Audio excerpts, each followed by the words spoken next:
जय श्री महाकाल, जय माता मख्या। मित्रों, आज की वीडियो में जानकारी लेके आए हैं कि सबसे शक्तिशाली मंत्र कौन सा होता है जो आपकी किस्मत को बदल देगा। ठीक है, तो ये संसार जो है, ये जगत विश्वास में चलता है। जितना आप विश्वास करेंगे उतना ही आपको आध्यात्मिक रिजल्ट मिलेगा। तो संसार का सबसे शक्तिशाली मंत्र गुरु मंत्र होता है। जिस मंत्र को गुरु द्वारा, गुरु मुख से आप प्राप्त करते हैं, उसे ही गुरु मंत्र कहते हैं।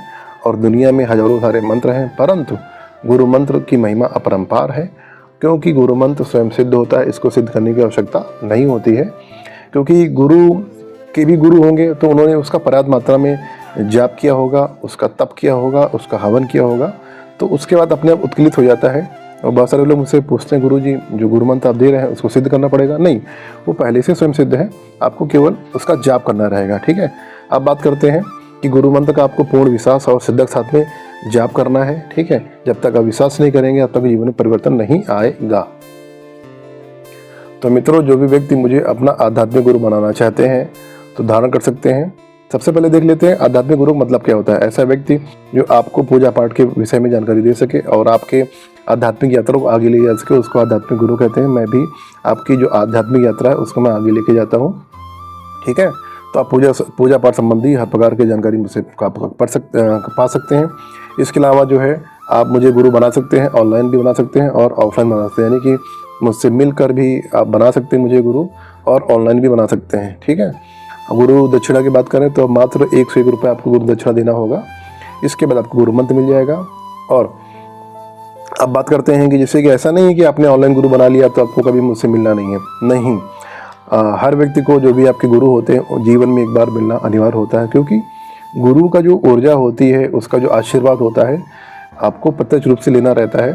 क्योंकि बहुत सारे शिष्य ऐसे हैं कि मुझसे मिले हैं, बहुत सारे शिष्य सामने से मिले हैं, तो क्या होता है, गुरु शिष्य के सर पे ऐसे हाथ रखता है और अपनी ऊर्जा का प्रवाह उसके करता है। ठीक है, तो ये अनिवार्य है। तो जो भी व्यक्ति मुझसे जुड़े हैं और जो मेरे शिष्य हैं, मैं आपको मैसेज देना चाहता हूँ, जो मेरे इतने शिष्य हैं जिन्होंने मुझे ऑनलाइन गुरु बनाया है, उन्हें मुझसे एक बार मिलना होगा, और ताकि मुझसे आशीर्वाद ले सकें और कृपा प्राप्त कर सकें। क्योंकि क्या होता है कि गुरु क्या करता है, जैसे मेरे सामने जो आता है, शिष्य आता है, मैं उसके शरीर का शुद्धिकरण करता हूँ, यानी कि उसके सर पे मैं हाथ रखता हूँ, उसकी जो भी नकारात्मक चीज़ें हैं मैं खींच लेता हूँ, उसके शरीर को प्यूरीफाई कर देता हूँ। उसके बाद फिर मैं ऊर्जा डालता हूँ। ठीक है, क्योंकि क्या होता है कि शक्ति की स्थापना तभी होती है जब आपका शरीर प्यूरीफाई होगा, यानी कि शरीर से हर प्रकार का विकार दूर हो जाएगा। ठीक, तो इसलिए गुरु की ऊर्जा, गुरु की कृपा के लिए जो है आपको सामने से आना होगा, हमसे मिलना होगा। ठीक है, तो ऑनलाइन का बच्चा ये मतलब नहीं है कि सब कुछ ऑनलाइन हो जाएगा। ऑनलाइन आपको हमने दीक्षा दे दिया तो ऑनलाइन आपको शक्ति भी दे देंगे, ऐसा नहीं होता है। सीमाएं होती हैं, कुछ चीज़ें विधान में भी रहते हैं। ठीक, कृपा प्राप्त करने के लिए आपको तो आना ही पड़ेगा, है ना।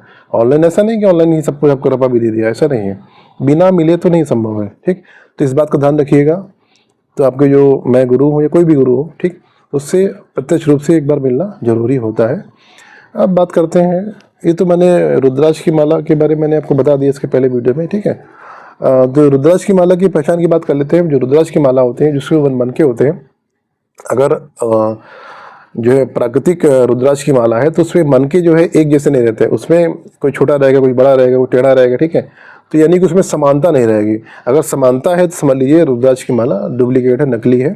ठीक है, और क्या करना रहता है, हमें हर 6 महीने में रुद्राक्ष की माला को 3 दिन सरसों तेल में भिगो के रखना रहता है। इससे क्या होता है, हमारा मन का मजबूत हो जाता है और उसमें फंगस वगैरह नहीं लगता है।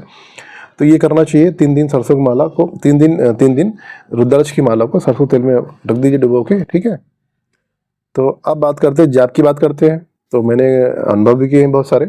ठीक है, तो जाप ऐसे भी कर सकते हैं और जो है गोमुखी में कर सकते हैं। ठीक है, तो ऐसे जाप को, जैसे मान लिया कि आप सार्वजनिक स्थान पर जाप करेंगे तो आपका जो, जैसे मान लिया कि आप जाप कर रहे हैं सार्वजनिक स्थान में खुले, यानी रुद्राक्ष की माला आप ऐसे चल रही है, आप जाप कर रहे हैं और दूसरा व्यक्ति सामने वाला देख रहा है।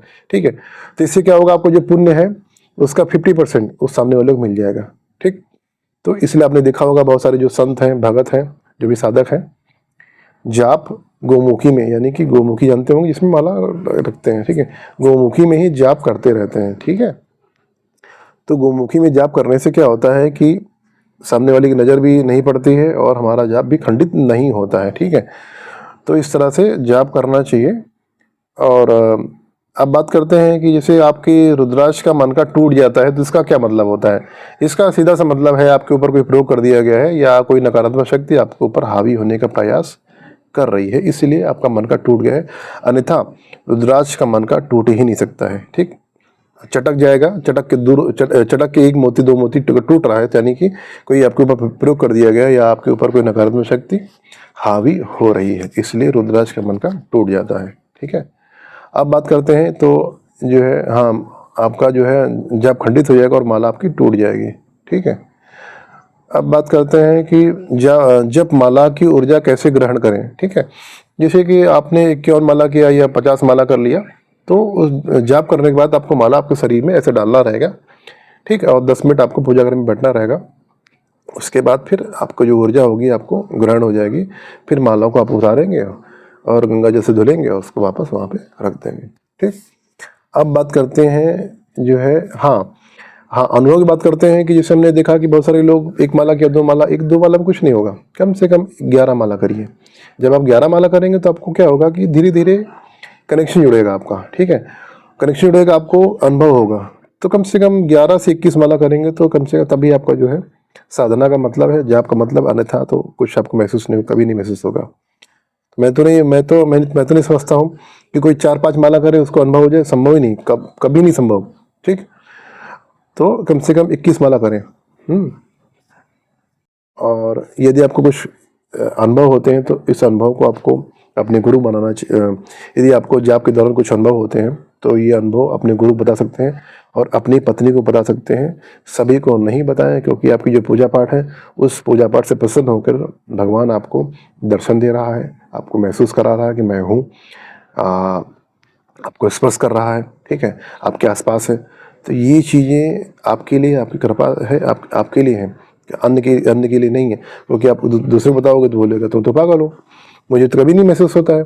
तो इसीलिए जो अनुभव होते हैं, बहुत सारे अनुभव होते हैं मित्रों, बहुत सारे अनुभव होते हैं। तो इन अनुभव को आपको गुप्त रखना, किसी को नहीं बताना है। तो मिलते हैं नए वीडियो में। जय श्री महाकाल, जय माता।